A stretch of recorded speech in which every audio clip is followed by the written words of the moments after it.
Good morning, everybody. I just want to go through a few examples from this unit, kind of help everybody understand things a little better. So the first one we're going to take a look at is the electrostatic force and how that applies when there's multiple charges in play. So we have charged spheres A and B are fixed in position as shown. So we have A and B, and they're locked in position, so they can't move. They have charges of 4.5 microcoulombs and negative 2.8 microcoulombs, respectively. Calculate the net force on sphere C, whose charge is 6.2 microcoulombs. So basically, what we're asked is to find the net force on sphere C. So to do that, we're going to have to find the force, electrostatic force between A and C, and the electrostatic force between B and C. Right. So we have the charge on A is positive 4.5 microcoulombs. The charge on B is negative 2.8 microcoulombs, and the charge on C is plus 6.2 microcoulombs. Okay. So first, we're going to need the force of A on C. Okay, so the electrostatic force between A and C. So how much do they pull on each other? So we're going to use the equation K 1 Q2 over R squared. So K is a constant, Coulomb's constant. And remember, anytime you're dealing with constants in physics, they never present themselves in the problem. So you always need to be aware of what constants are in what units and what they are. So this unit, right, has two constants. There's the universal gravitation constant, and then there's Coulomb's constant. So that's what we're going to be using here. So that constant is 8.99 times 10 to the 9. Okay. The charge from A is 4.5 times 10 to the negative 6 because it's micro. And the charge on this one is 6.2 times 10 to the negative 6 because it is also micro. Okay. The distance between A and C is 10 and 20, so 30 centimeters, so 0.3 squared. Okay. So something to be aware of when you're doing these calculations, right? These things have signs, and signs matter for what direction it's pushed or pulled in, but we don't want to put signs into the equation, okay? Right? Because certain situations, if you put the signs into the equations, it'll actually just mess it up. Like, for example, if you put a negative in the equation and then you were solving for the distance, okay, you'd have a negative under the square root and it wouldn't work. So you want to just put the charge in, just the number in, and then after you get a final answer, then you can use the signs to determine which way something is going to be pushed or pulled. Okay. So we plug our numbers in.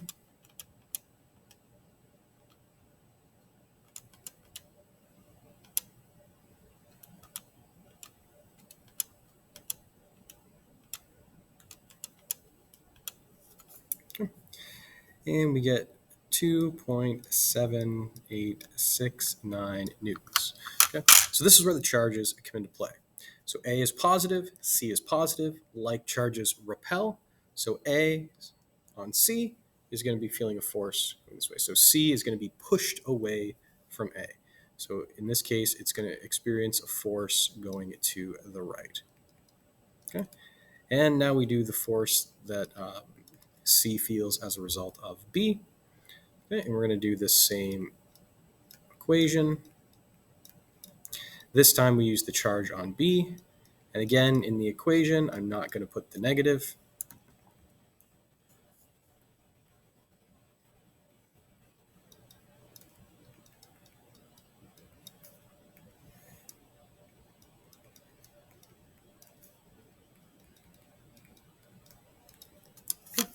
So we calculate this one.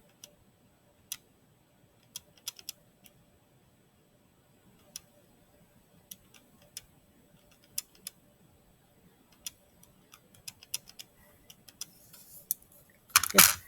And here we get 15.6066 newtons. And in this case, B is negative, C is positive. They're opposite charges, so C is going to be pulled to the left.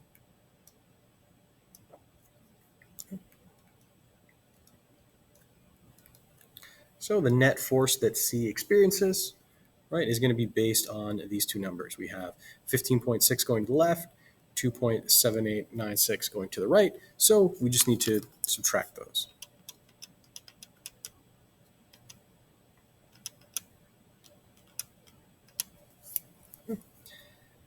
And that will give us 12.8197 newtons to the left.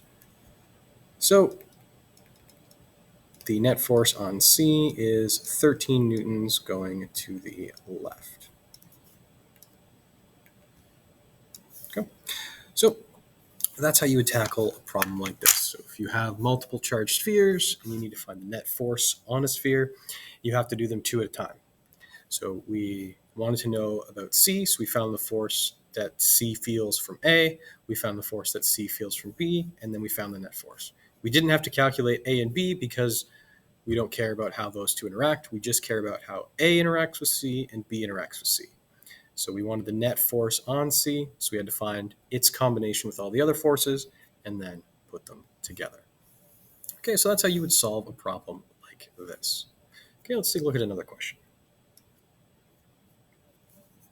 So this one is dealing with electric fields and how we represent them using pictures. So three small charged spheres are fixed on the vertices of an equilateral triangle. Okay. So three small charged spheres are fixed at the vertices of an equilateral triangle. The magnitude of the charges are equal, so they all give the same push and pull. One vertex has a negative charge, so we can say this one is negative. The remaining two charges are positive, so plus and plus. Okay, so sketch the electric field in the region around the charge distribution, including the space inside the triangle. So when you have charges, we generally draw the electric field lines, leave the positive and enter the negative. So we have a positive and a negative here, so we're going to get a line that's going from the positive to the negative. Okay? And as they move out, right, they're gonna, curve, kind of form loops. Okay, and so now we need to take a look at how two like charges interact. Well, electric field lines can't cross. So if you have two positives going together, okay, they can't interact. So they push each other off.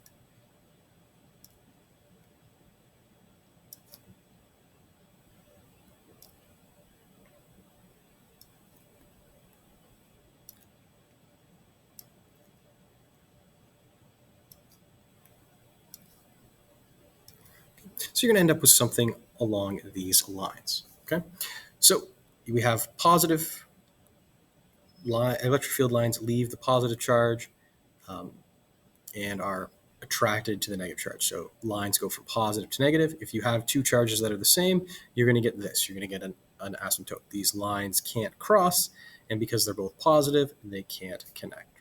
Okay? So that's how you would draw something like this. Okay, let's take a look at one more question.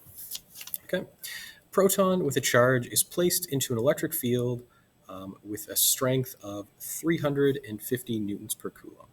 Okay, so they give us an electric field.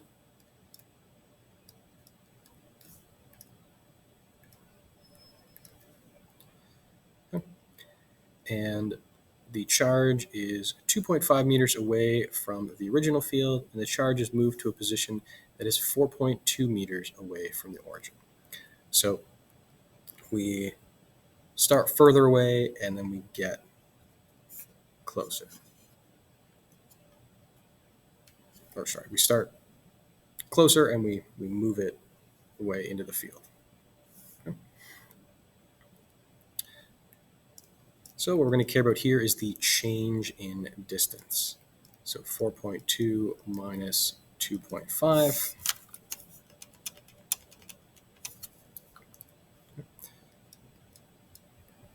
So it's moved a total of 1.7 meters. Okay. So calculate the change in electric potential energy of the field. So in these questions, there's always several equations that you can use, for electric potential energy. There's several different equations for electrostatic force. So you got to base it on what information that you're given. So we are given the electric field and we are given the distance that it moved. So we're going to use the equation, the change in electrostatic energy equals Q E delta D. Okay. So you'll notice we weren't given Q here. We weren't given the charge, but we were told that we are dealing with a proton. So this is another example of information that a question won't give you that you're expected to know. So the charge for a proton is positive 1.6 times 10 to the negative 19. Okay? It's the identical charge to an electron, just opposite. Okay? So things like charge on an electron or proton, mass of an electron, mass of a proton, these things are never going to be given in a question, but you may need to use them. Okay? So we can calculate this now. Change in electrostatic energy is going to be the charge multiplied by the electric field strength and multiplied by the distance that it was used.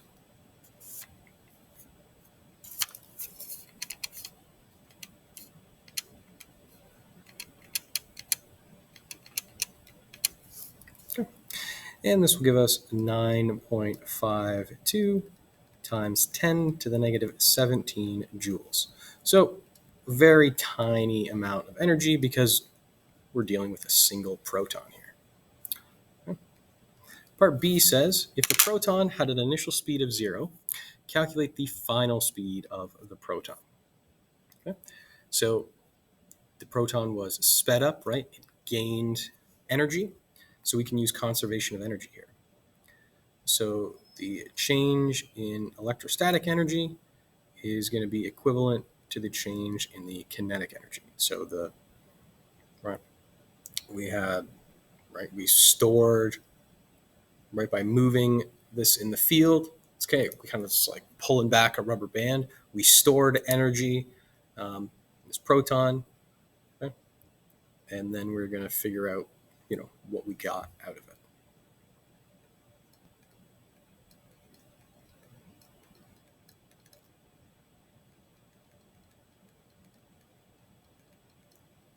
Okay.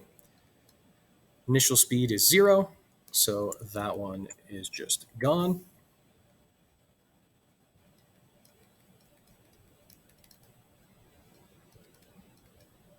Okay.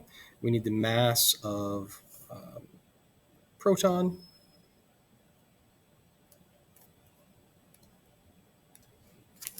Okay, which is 1.673 times 10 to the negative 27. Okay, squared. Okay, and then when we solve for this, okay, we are going to find that the speed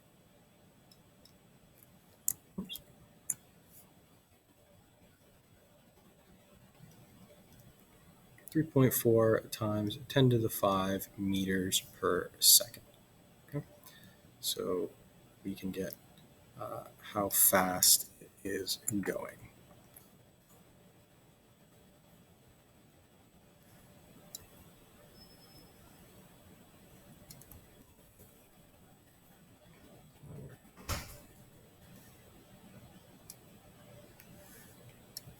Okay.